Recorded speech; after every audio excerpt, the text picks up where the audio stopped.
Hey, what's going on, everybody? Today I'm going to show you a basic website layout using HTML and CSS. Alright, let's begin. So we should know what semantic tags are. Semantic tags, they include but are not limited to headers, nav elements, main, section, aside, articles, and footers.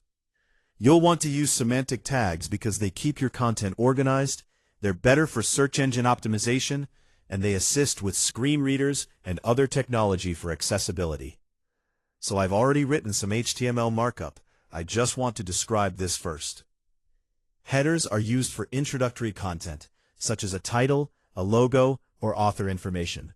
Nav elements are used for navigation bars or other links. Sometimes you may find a set of navigation links at the bottom of your page. But having a navigation bar is fairly common. Now the main content, which is all of this, it can contain one of many sub-elements, such as sections, aside elements, articles, and generic div elements. So sections, which is what I've created here in the middle, this is for dependent content. You would typically put anything you want within a section. It's typically used for dependent content. If I were to take this section out of the web page, then put it on another web page, it might not necessarily make sense. Like, what is it for? That's why it's dependent. And a side element is meant for side content. This can include author information, fun facts, quotes, external links, comments, or really any other related content that's related to a section. Now an article, this represents independent content. This could include news articles, job posts, or blog posts. Articles are really similar to sections. With articles, it's meant for independent content.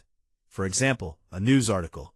If I were to take this news article, cut it out, and put it on a different website, it would still make sense. It's independent content. It's not reliant on the context of the website, whereas in a section would be. And then lastly, we have footers. A footer is for closing content. This could include author information, copyright information, and sometimes navigational links. There's really no one-size-fits-all approach. Really, the design is up to you. Now that we know the basics, let's actually design this. Alright? So we will create our semantic elements. We have a header, a nav element, a main element, and a footer element. Within our header element, let's just add an H2 element that says header.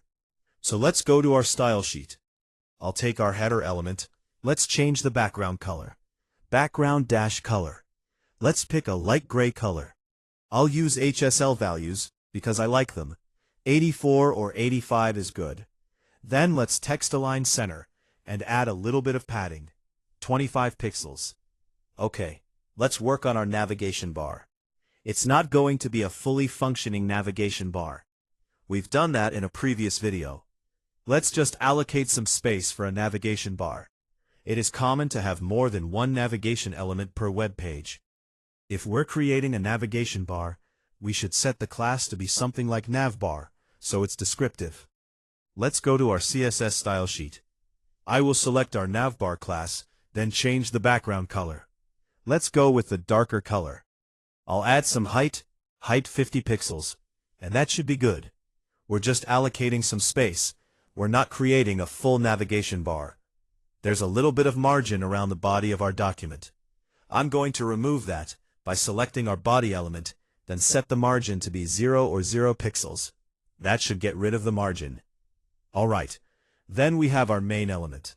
Our main element can include any combination of aside, sections, articles, or even just some generic div elements. But we won't be working with div in this video. You can see any combination of aside, section, article, or div. Or maybe even none of them. It's up to you. In this topic, we'll stick with one aside element, one section, and one article. These elements are kind of like sub-elements within our main element. Our main element is going to be the main steak and potatoes of our web page.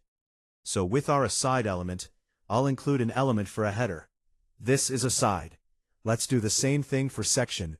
This is a section. Let me separate these just so that they're easier to see. Just to take up some space, I'm going to create some sample paragraphs. Our side element will have one. Our section will have 2 paragraphs. I'm just copying and pasting. And our article will have 2 as well. I don't want this top-to-bottom layout. We can change that with some CSS properties. So let's work on our aside element first. With our aside element, I'll set the width to be 20% of the width of the web page. Our aside element only takes up 20% of the space available. The following elements can float. We have to set the float property to be left in this case. Alright, let's copy aside, change aside to be section. That's our next element. I'll set the width to be 40%. Then we have article. Change section to article, and the width will stay at 40%. These three elements can all fit within the web page. The total width is under 100%. We have our three elements within our main element. So if you would like to add a little bit of padding, this is what you're going to do. Let's add 10 pixels of padding to each of these elements. When we calculate the width, we don't take into account any padding. So one change we're going to make is that at the top of our CSS style sheet, we can select all elements with an asterisk, then a set of curly braces. We will set the box sizing property to border box. What we're doing with this property is that when we calculate the width, factor in the padding.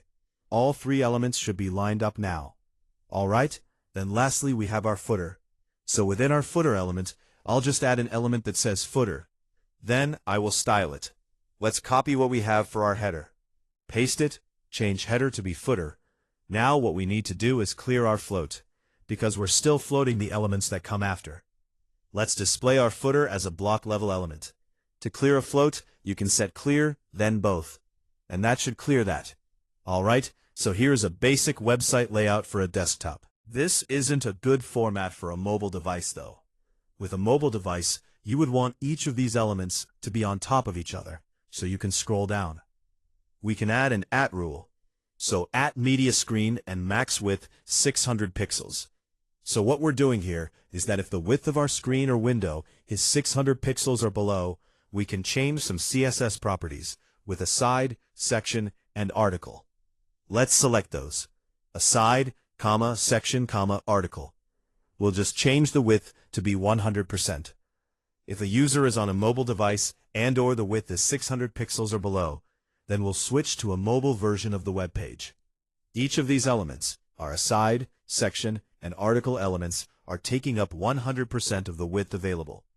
Then if we were to expand this web page, or we're viewing on a desktop, we switch to the desktop version. This is also known as responsive CSS. Alright everybody, I know I covered a lot today, but that is a basic website layout using HTML and CSS.